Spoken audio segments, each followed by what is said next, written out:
Brahim Diaz, buteur, les amis. Et plus que ça, l'un des hommes du match, si ce n'est l'homme du match. Je suis content. Rodrigo qui marque. Quel plaisir, quel plaisir. Vinicius qui marque. Quel plaisir. Avant ça, tellement de gâchis concernant Vinicius. Tête baissée, à vouloir faire des extérieurs du pied. Ferland Mendy, qui est le recrue que j'avais parlé dans un débrief où Ferland Mendy a été bon. Faut le souligner. La passe clé, la passe du but de Brahim Diaz, c'est pour Rodrigo, c'est Ferland Mendy. Ça fait plaisir. Vasquez ne me fait pas plaisir, malgré qu'il y a eu la passe d'Es. Mais qu'est-ce que tu fous ça, penalty, pourquoi? T'es le dernier défenseur. Qu'est-ce qui se passe? Qu'est-ce que tu veux? T'as eu un carton jaune d'ailleurs. Et ça aurait été dangereux, t'aurais eu un carton rouge. Qu'est-ce qui se passe? Lunin qui m'a fait plaisir. Alors qu'en sachant qu'il y a eu la blessure, Ancelotti a bien choisi l'équipe. Franchement, ça m'a fait plaisir. Concernant concentration, plein de choses, tout le monde m'a fait plaisir. Franchement, tout le monde m'a fait plaisir. Rodiger, la baraka, Rodiger, la baraka. Donc globalement, satisfait parce que tu as tes trois joueurs offensifs qui marquent, notamment Brahim Diaz, Vinicius, Rodrigo. Donc ça fait plaisir. Et pour un coach, croyez-moi, si il préfère que ce soit un joueur qui mette un triplé ou les trois joueurs marquent, je pense qu'il dira j'aimerais bien que les trois joueurs marquent. Donc voilà, et notamment Vinicius, ça m'a fait plaisir et encore plus Rodrigo. Donc restez en place au débrief les amis.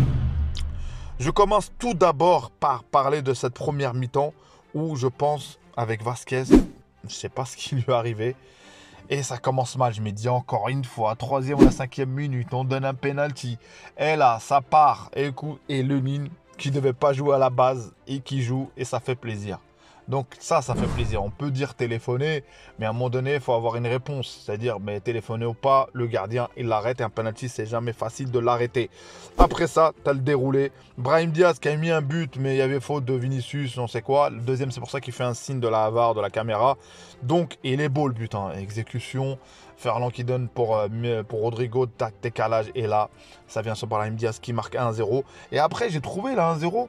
J'ai pas trouvé que on n'était pas nonchalant, mais je trouvais qu'on faisait un peu garder trop le ballon, un peu Vinicius à faire ses extérieurs du pied. Je disais, qu'est-ce qu'il veut? À un moment donné, là, le ballon, je sais pas, il veut dribbler tout le monde. Et c'est le Vinicius que j'aime pas, cette version-là, que j'aime pas.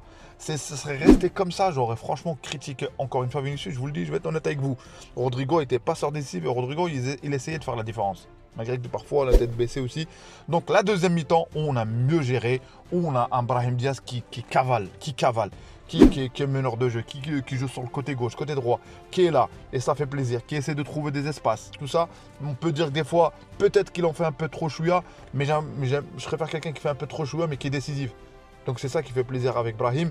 Donc et après, il y a eu l'action collective où tu as Valverde, où tu as plusieurs joueurs qui l'ont touché. Ça finit par Vasquez qui la donne, qui fait une passe d'ess, qui sauve son match pour ça. Et pour qui Vinicius qui dribble, paf, il te met le but 2-0. Et juste après, Robolote L'Oréal qui continue, qui met le ballon. Et franchement, Kroos, quand c'est un match comme ça, quand il n'a pas de pression sur lui, quand il peut lancer, parce que à un moment donné, plein de fois, il a essayé de lancer avec des longs ballons. Kroos, il a la vision et c'est ça qui fait plaisir. Donc, sur ce match-là, le contre, Rodrigo qui joue bien, il le joue à 2 et Vinicius qui lui remet bien. Et c'est ce Vinicius-là que j'aime, c'est cette version-là, altruiste et d'essayer. Et à un moment donné, il a même dribblé. À un moment donné, ça, il était en confiance, il n'était plus dans la polémique, il n'était plus dans l'embrouille. Donc voilà, c'est ça que je vais voir, Vinicius, c'est ça que je vais voir. Donc, sur ce match-là, reçu 5 sur 5. Bellingham qui n'a pas joué, qui est pour le préserver. Il y a Valence et en plus il est blessé. Il ne faut pas prendre de risques. Des risques.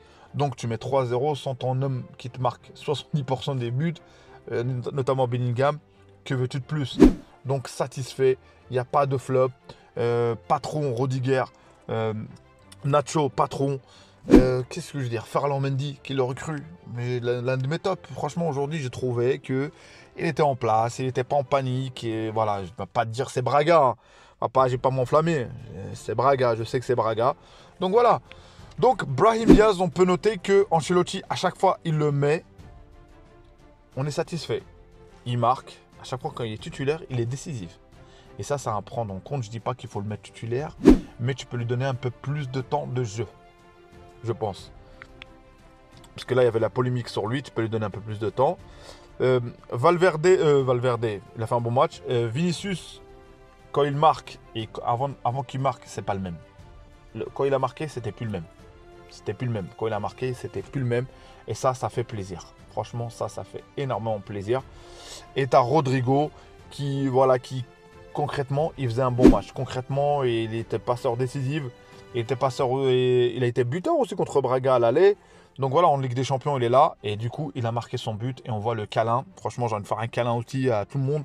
Donc, ça veut dire automatiquement, là aujourd'hui, tu sors avec le verre plein. Et voilà, et tu as l'Unil, le remplaçant qui est voilà. Et c'est ça que j'aime bien. Un gardien que tu es là, tu es en urgence, tu rentres, tu es décisif. Parce qu'il ne faut pas oublier, ils mettent le penalty, ça se trouve, en prendre un peu plus de risques. Et vous savez, le mental, la confiance. Donc, l'un des hommes du match, ou si ce n'est l'homme du match, ça peut être l'Unil. Donc voilà. Et quand c'est comme ça, quand c'est difficile de noter qui est homme du match, c'est que le match a été satisfaisant globalement. Donc là aujourd'hui, tu relèves Lunin, tu relèves Vinicius, tu relèves Rodrigo, tu relèves Brahim Diaz, tu relèves Valverde, tu relèves Kroos, l'importance de Kroos. Et Ferland Mendy, Camavinga était bon, mais aujourd'hui, des fois, arrête de garder le ballon. Franchement, il a perdu beaucoup le ballon, c'est Braga, c'est pas grave, ça fait plaisir. Mais donc voilà. Concernant la polémique, apparemment le Real ne veut plus de Kylian et tout. Franchement, ça c'est du cinéma encore une fois. On prépare le mercato, on prépare la trêve, de quoi on va parler encore une fois. Moi, ce joueur, sincèrement, j'ai rien contre lui, mais ça m'a saoulé. On aura un 9, je sais pas c'est le qui, mais on aura un numéro 9 et on verra bien qui va être. En tout cas aujourd'hui, avec ce Real Madrid là, avec ce collectif là, il faudra quelqu'un qui nous apporte une plus-value. Et concernant l'âge, soi-disant, et il va avoir 25 ans, je crois, ou je sais pas s'il a déjà eu 25 ans. Écoutez, dans le football aujourd'hui, vu la rallonge, comment les joueurs se rallongent, comment ont une bonne hygiène de vie. Donc franchement, je dirais pour moi, c'est pas ça la condition qui fait que le Real n'a pas envie de le prendre. En tout cas, c'est Florentino. Il nous a dit 2024. Faisons confiance à Florentino. C'est lui qui choisit ce joueur-là apparemment. Donc on verra bien. Si c'est pas lui, j'aimerais bien que ça soit Haaland. En tout cas pour moi, si je dois choisir, c'est Haaland à 1000%. Haaland à 1000%, à 1000%, à 1000%. Voilà. Mais si c'est lui, il faudra avec. Il faudra le... Voilà, s'il est madridista, il faudra qu'il prouve. Qu'il prouve. Et j'aimerais bien que son jeu évolue parce que je le regarde avec le PSG, c'est un peu stéréotype et accélération sur le côté. Donc voilà. Dommage. Le KBNV cette saison, il n'est pas là parce que franchement, ça aurait été encore une fois grandiose avec ce qui se passe avec les deux. Parce qu'on voit bien que Rodrigo et Vinicius, ils sont orphelins d'un joueur. Et on a bien vu avec Vinicius, avec Brahim Diaz, ça a libéré un peu. Donc voilà. Donc c'était tout pour moi pour le débrief. Si vous n'êtes pas abonné, abonnez-vous, commentez, likez. Ciao, ciao les amis, à un prochain débrief.